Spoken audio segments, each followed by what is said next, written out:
Celebrating 70 years of coverage you can count on. This is KCBD News Channel 11's Daybreak Today. Now at 6, the Lubbock Fire Marshal's office is investigating a weekend fire in central Lubbock. Plus, President Biden is visiting Maui today for the first time since wildfires devastated the island. And residents in California saw dangerous flooding and an earthquake all in the same day. How state leaders are dealing with unprecedented weather is just ahead.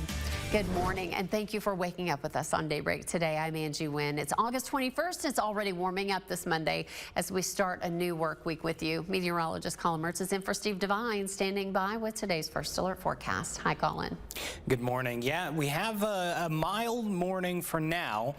Temperatures right now are still starting back to, or continuing, I should say, to back off. Since we still are in our cooling period right now, we're seeing temps around the area kind of hanging around the upper 70s, mid 70s. But again, as we are expecting to still cool a few degrees, we can see that drop to 74, 73, kind of around that area. So once that sun comes up, that'll change. Things will start warming once again. But the winds are going to be an issue, or not necessarily an issue, but a bit of an annoyance today.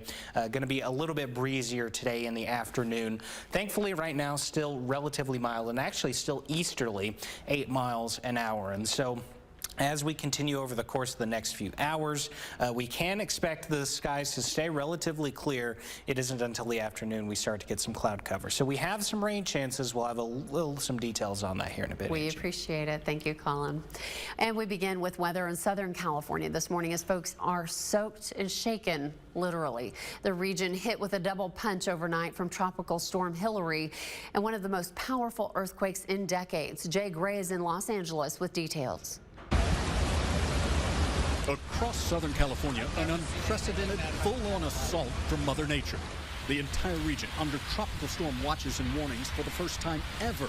The effects of the storm stretching from the coast through the desert. This is an event that hasn't happened before in terms of having a tropical storm, that kind of energy, taking a direct hit into San Diego County, so it's something we need to take serious.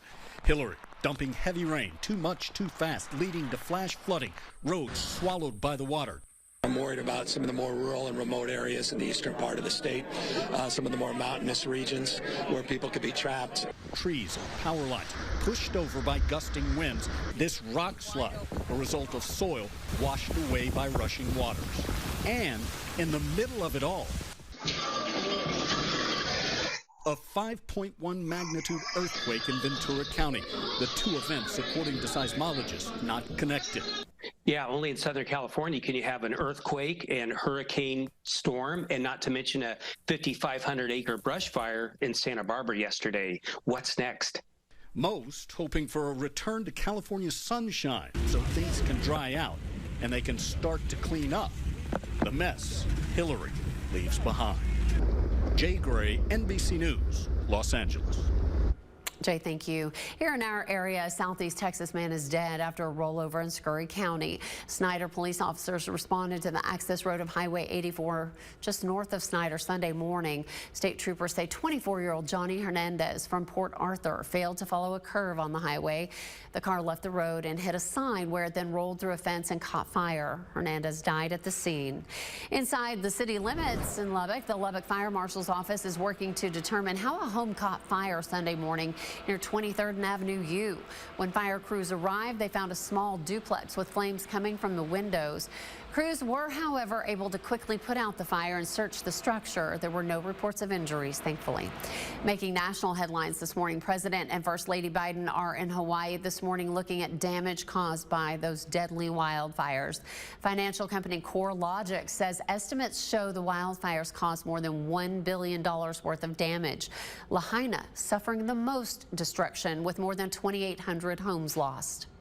Going to be able to reassure the people of Maui that the federal government is there to support them, but we're doing it in a way that's going to allow them to rebuild the way they want to rebuild. State officials say at least 114 deaths are confirmed. However, more than 1,000 people are still missing. The cause of that fire is still under investigation. Meanwhile, the Community Foundation of West Texas is standing with Hawaii. The nonprofit is raising support for its sister organization, the Hawaii Community Foundation. The foundations are asking for support for the Maui Strong Fund. The money raised will be distributed for community needs. If you would like to help, we have all the information on how to donate at kcbd.com. In state news, a preliminary injunction hearing over the floating barriers in the Rio Grande is happening tomorrow in Austin. The Justice Department is asking a federal court in Texas to block the construction of any new floating barriers. The DOJ also wants the state to remove current barriers. Governor Abbott says those barriers are part of the state's efforts to curb migration from the southern border. The DOJ says the state installed those barriers without authorization. U.S. Customs officers, in the meantime, in Texas, found nearly 24 packages of cocaine on a commercial bus coming from Mexico over the weekend. The bus entered the Roma International Bridge in Roma, which is about 50 miles northwest of McAllen. Officers conducted a canine inspection, finding 22 packages totaling almost 50 pounds of cocaine. CBP says that amount has a street value of more than $380,000. Students across Texas will soon face stricter consequences for vaping in class as House Bill 114 goes into effect September 1st. If your child is found with a vape or e-cigarette, the law requires the district temporarily place them in alternative schooling. Here in Texas, they're called Disciplinary Alternative Education Programs, also known as DAEP. Rachel Freeman, the middle school principal at River Road ISD in Amarillo, hopes students and parents really understand the seriousness of this law. Whole gamut of things, any type of vape or paraphernalia. So even if they have the cartridge and not the actual, or the pen and not the cartridge, any piece of a vape, it is mandatory DAEP. The TEA leaves the length of the alternative placement up to each district. 16 people were taken to the hospital here in Texas with heat-related illnesses during a Snoop Dogg concert. It happened Saturday in the Woodlands, north of Houston. The venue is outdoors, and temperatures were in the triple digits. And then imagine the humidity.